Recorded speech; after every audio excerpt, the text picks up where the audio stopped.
찬송 부르겠습니다. 415장입니다.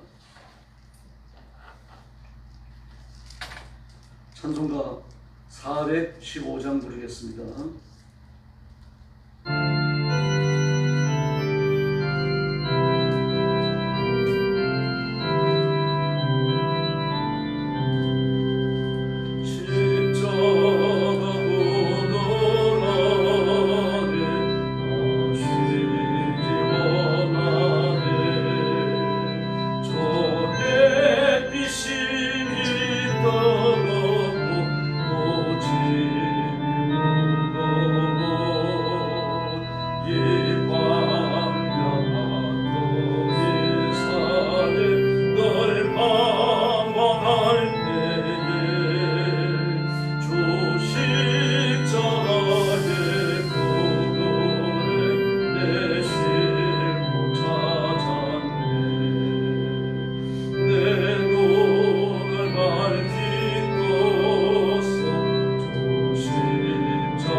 (417장) 부르겠습니다. 417장입니다.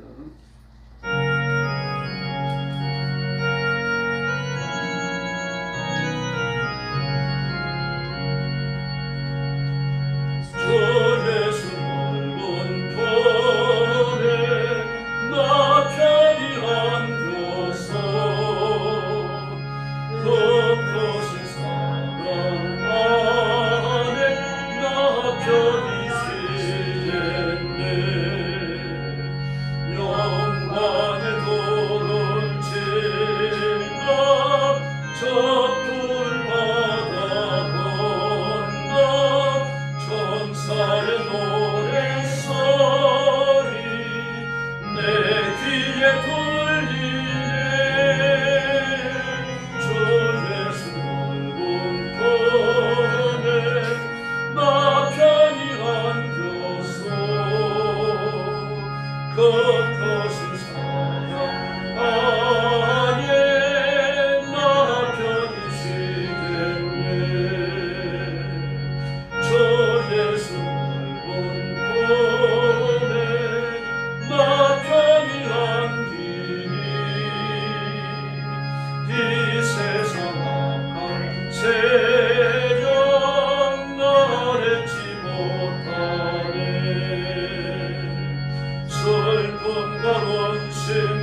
아침 동가할 때 주 만나 뵙겠네.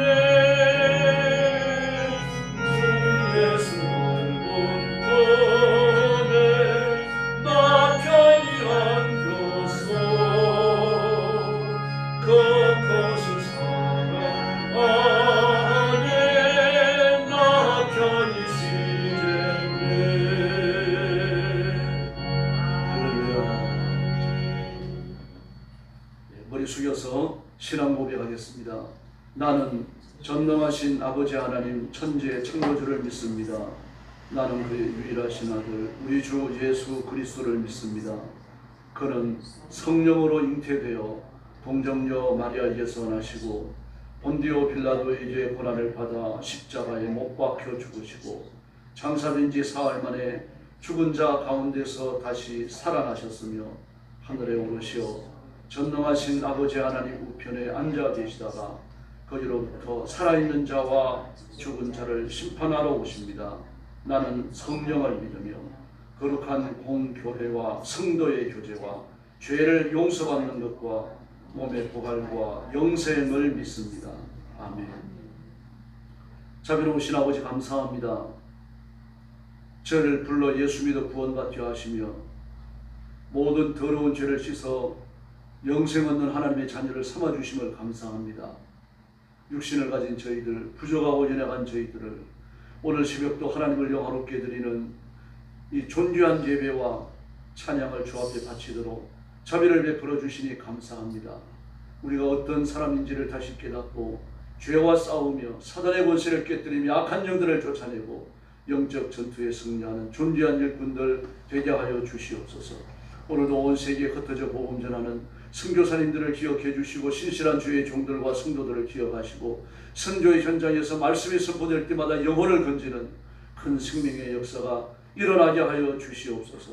억압의 손길과 억압의 조직적인 박해로부터 사랑하는 일꾼들을 지켜주시며 가정과 가족을 보호하여 주옵소서. 때를 따라 돕는 은혜를 주시되 필요한 물질과 필요한 인재들을 허락해 주시옵소서. 오늘 아침도 저희들이 말씀을 나눕니다. 주의 성령께서 힘있게 역사해 주시기를 원하옵고 예수님의 이름으로 간절히 기도 올리옵나이다. 아멘. 네, 하나님 말씀 공독하겠습니다.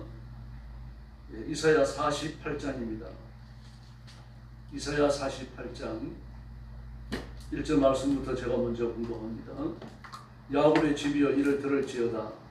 너희는 이스라엘의 이름으로 일컬음을 받으며 유다의 허리에서 나왔으며 여호와의 이름으로 맹세하며 이스라엘의 하나님을 기념하면서도 진실이 없고 공의가 없도다. 그들은 거룩한 성 출신이라고 스스로 그러며 이스라엘의 하나님을 의지한다 하며 그의 이름이 만군의 여호와라고 하나 내가 예로부터 처음 일들을 알게 하였고 내 입에서 그것들이 나갔으며 또 내가 그것들을 듣게 하였고 내가 호련히 행하여 그 일들이 이루어졌느니라. 내가 알거니와 너는 완고하며 내 목은 쇠의 힘줄이요 내 이마는 못이라. 그러므로 내가 이 일을 예로부터 내게 알게 하였고 일이 이루어지기 전에 그것을 내게 듣게 하였느니라. 그것을 내게 듣게 하여 내가 이것을 내 신이 행한 바요 내가 새긴 신상과 부어 만든 신상이 명령한 바라 말하지 못하게 하였느니라. 내가 들었으니 이 모든 것을 보라. 너희가 순전하지 아니하겠느냐. 이제부터 내가 새 일을 곧 내가 알지 못하던 은밀한 일을 내게 듣게 하노니 이 일은 지금 창조된 것이요 옛 것이 아니라 오늘 이전에는 내가 듣지 못하였으니 이는 내가 말하기를 내가 이미 알았노라 하지 못하게 하려 함이라. 내가 과연 듣지도 못하였고 알지도 못하였으며 내 귀가 옛적부터 열리지 못하였나니 이는 내가 정녕 대신하여 모태에서부터 내가 배합한 자라 불릴 줄을 내가 알았습니다. 내 이름을 위하여 내가 노하기를 더디할 것이며 내 영광을 위하여 내가 참고 너를 면전하지 아니하리라. 보라 내가 너를 면전하였으나 너처럼 하지 아니하고 너를 고난의 풀무불에서 택하였노라. 나는 나를 위하여 나를 위하여 일을 이룰 것이다. 어찌 내 이름을 욕되게 하리요. 내 영광을 받은 자에게 주지 아니하리라. 야곱아 내가 그의 이스라엘아 내게 들으라. 나는 처음이었고 나는 마지막이다. 과연 내 손이 너의 기초를 정하였고 내 오른손이 하늘을 폈나니 내가 그들을 부르면 그것들이 일제히 사는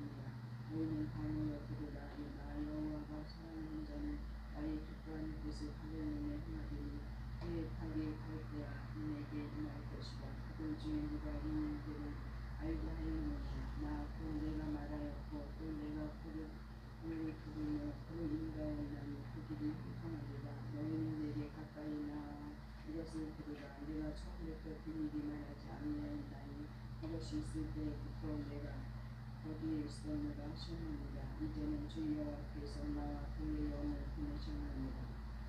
너희 구속자시오 이스라엘의 거룩하신 이이신 여호와께서 이르시되 나는 내게 유익하도록 가르치고 너를 마땅히 행할 길로 인도하는데 하나님 여호와라.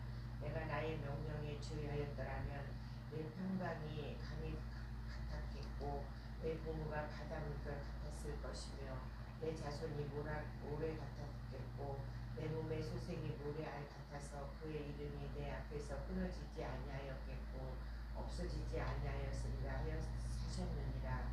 너희는 바벨론에서 나와서 갈대아인을 피하고 즐거운 소리로 이를 알게 하여 들려주며 땅끝에서 반포하여 이르기를 여호와께서 그의 종 야곱을 구속하셨다 하라. 여호와께서 그들을 사막으로 통과하게 하시던 때에 그들이 목마르지 아니하게 하시되 그들을 위하여 바다에서 물이 흘러나게 하시며 바위를 쪼개서 물이 솟아나게 하셨느니라. 22절 같이 공부합니다. 여호와께서 말씀하시되 악인에게는 평강이 없다 하셨느니라. 아멘. 이사야 48장은 하나님의 세일에 관해서 이야기합니다. 하나님은 언제나 공의와 사랑으로 자기 백성을 통치하시고 그리고 보호하시고 지키시는 줄을 믿습니다. 하나님께서는 자신의 감정을 따라 행동하시는 분이 아니고 의지를 따라 행동하십니다. 이게 인간과 다른 점입니다. 인간은 감정을 따라 행동할 때가 많지요. 어제까지만 하더라도 사이가 좋았다가 전화 한 통화 때문에 그냥 빈정이 상해가지고 기분이 나빠질 수 있거든요. 하나님은 그렇지 않으십니다. 설사 우리가 죄를 짓고 격기를 걷더라도 하나님은 징계의 채찍을 들어 우리를 바로 때리시는 게 아닙니다. 회개하기를 기다리시고 오랫동안 참으십니다. 구약의 사울 왕을 보시기 바랍니다. 하나님은 사울 왕이 회개하기를 40년간 기다려 주셨어요. 어떤 분들은 천국에 가면 사울 왕이 없다, 지옥 갔다라고 말하는데 그렇게 단정할 수는 없습니다. 왜냐고 하면 초기에 그는 신실한 그리스도인이었어요. 그러나 왕이 되고 나서 오만과 자만에 빠지죠. 그러면서 신앙의 격기를 걷고 하나님의 공의를 배반합니다. 그가 이방인의 칼날 아래 죽습니다만 회개했다는 말도 없습니다만 저는 그 하나님께서 그를 버리셨는가, 하나님 인내하시는 사랑을 생각한다면 하나님이 그에게 마지막 기회를 주시지 않았을까 저는 그런 생각을 합니다. 솔로몬도 마찬가지잖아요. 솔로몬도 왕이 되고 나서 40년간 통치합니다. 그러나 그의 통치의 3분의 1은 온갖 실수와 범죄를 올려줬잖아요. 그러니까 지옥에 갔을까요? 사울왕과 비교해 볼 때 솔로몬이 나은 게 아무것도 없어요. 그 후한기에 들어가면 앞장서 가지고 신당과 신상을 세워요. 우상 숭배에 앞장을 섭니다. 그러면서 온 국가를 우상 숭배로 물들여 놓았어요.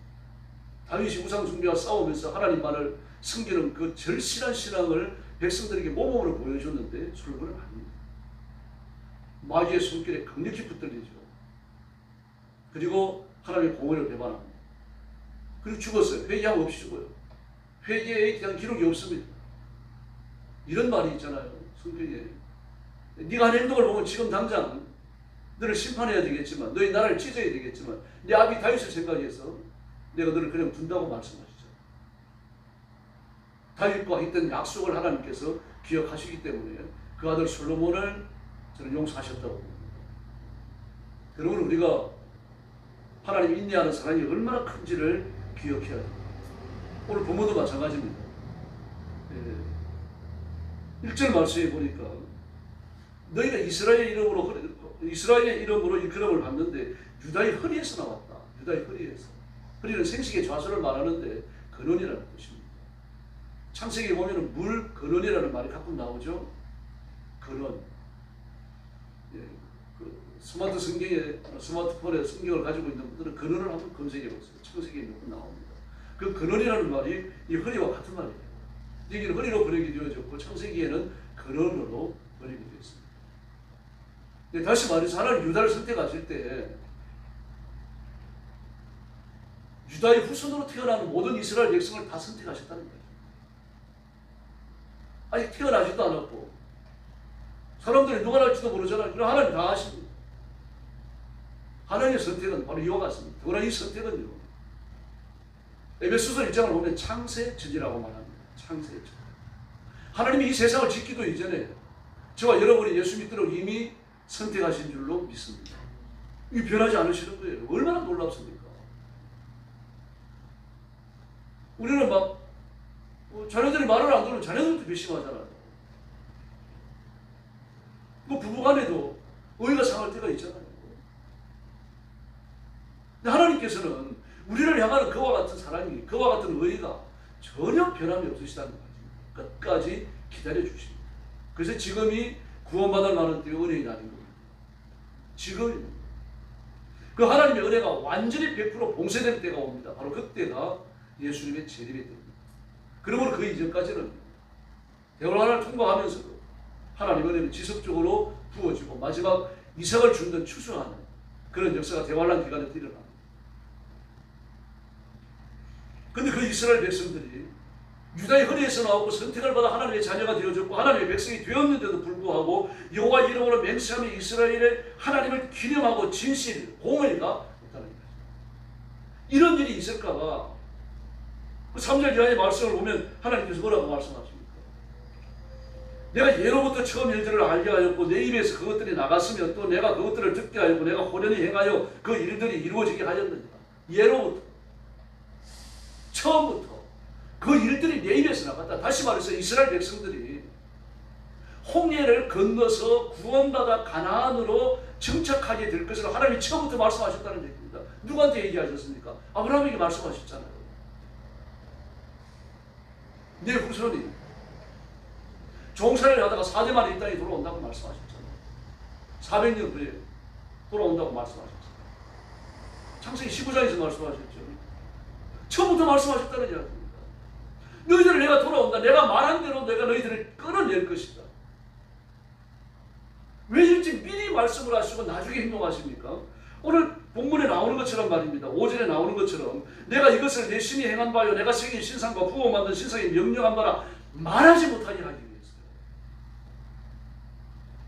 오직 여호와께서 행한 것이고 이 세상에 많은 다른 악한 영들, 마귀 그런 신상들이 행한 것이 아니라고 하는 것을 너희가 기억하게 하기 위하여 깨닫게 하기 위하여 알게 하기 위하여 내가 예언을 하고 예언한 대로 해냈다라는 겁니다. 그런데도 불구하고 너희들이 나를 떠나지 않았다. 이 하나님의 아픔입니다. 하나님이 안고 일어서는 모든 것을 보시고 우리가 먹고 입고 마시고 쓰는 모든 것을 허락하신 줄로 믿습니다. 내가 돈 벌어 해결한 게 아닙니다. 여러분 착각하지 마십시오. 하나님 우리를 붙드신 근간예수를 넣으시면 그날 끝입니다. 우리는 아무것도 못합니다. 하나님 손을 들어서 우리의 삶을 지시면 우리의 삶은요 그날로 평지불파가 일어납니다. 하나님의 은혜가 우리를 보호하기 때문에 천군과 천사가 저와 여러분을 보호하기 때문에 마귀가 사역하지 못하는 겁니다. 하나님의 이 보호가 우리가 육신의 장막을 떠날 때까지 예수님이 재림하실 때까지 계속될 줄로 믿습니다. 하나님을 믿는 걸 정말 잘하신 겁니다. 그런데 6절 말씀에 보니까 네가 들었으니 이 모든 것을 보라. 너희가 선전하지 아니하겠느냐. 너희가 보고 들은 것, 너희 조상들이 말한 것, 예언자가 외친 것, 선지자가 외친 것을 내가 그걸 다 이루지 않았느냐. 이제 나를 선전해야 되지 않겠느냐 이런 이야기입니다. 그래서 6절 하반절에 보니까 새 일을 곧 내가 알지 못하던 은비한 일을 내게 듣게 하노니 메시아를 보내시겠다는 말 7절 이하에 말씀했습니다. 새 일이라고 말씀하셨어요. 너희들이 애굽에서 나온 것도 가나안에 정착한 것도 광야를 횡단한 것도 내가 다 말한 대로 했다. 예언한 대로 했다. 근데 앞으로 내가 메시아를 또 보내겠다. 이게 나의 새 일이다. 네 구원이 완성된다. 온 세상이 나의 영광을 볼 것이다.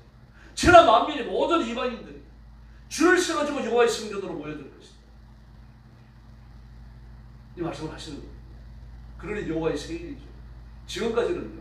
예수님이 이 땅에 오시기 전까지는 복음이 온 세상에 공개되지 않았어요. 이스라엘 백성을 중심으로 이스라엘과 관계되는 이방인들이 예수 믿었습니다. 그래서 이스라엘 백성들이 애굽에 나올 때도요. 출애굽기 14장을 보면 뭐라고 말합니까? 수많은 잡족들이 같이 나왔다고 말해요. 뭐 14장입니까? 19장입니까? 그게 보면 결론이 나옵니다. 수많은 잡족들이, 이방인들이 같이 나와요.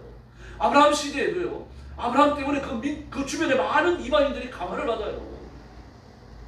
하나님을 알지 못하는 가나안 원주민들이 아브라함을 하나님의 방백이라고 부릅니다. 이삭 때도 마찬가지죠.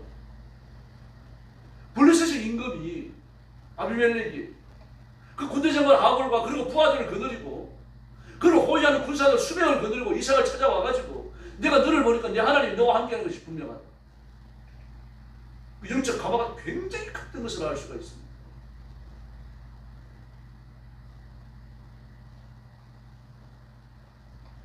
그러나 복음이 세상 끝까지 전파된 것과는 비교할 수 없는 겁니다. 예수님이 십자가에 죽으시고 사흘 만에 부활하셔서 40일 이후에 승천하십니다. 그리고 성령님이 이 땅 위에 강림하시죠. 승천하신 열흘 후에. 바로 그때부터 하나님의 말씀이 땅 끝까지 선포되기 시작합니다. 사도행전 2장을 보십시오. 사도행전 2장의 방언은요, 사도행전 14장의 방언과 달라요. 사도행전 14장의 방언은 영적 언어입니다. 이건 방언을 하는 자신도 잘 모를 수 있어요. 대부분이 모릅니다. 내가 어떤 기도를 하는구나 깨닫지도 못할 수 있어요. 그러나 사도행전 2장의 방언은 여러분 외국어예요. 13기인가 14기에 언어권에서 사람들이 왔죠. 유대인들이 유월절을 지키려고 왔어요. 근데 그들이 깜짝 놀랍니다. 내가 내 사는데 내 국가, 내 지역의 언어로 저들이 말을 하는구나. 깜짝 놀래요. 히브리 말만 알고 있는 이스라엘 백성들이 막 외국어로 막 기도를 하는 겁니다. 근데 기도의 내용이 뭐였습니까? 하나님의 큰 일입니다. 예수님의 십자가와 부활. 십자가 복음이었어요. 하나님의 큰 일 말함을 듣는 거예요.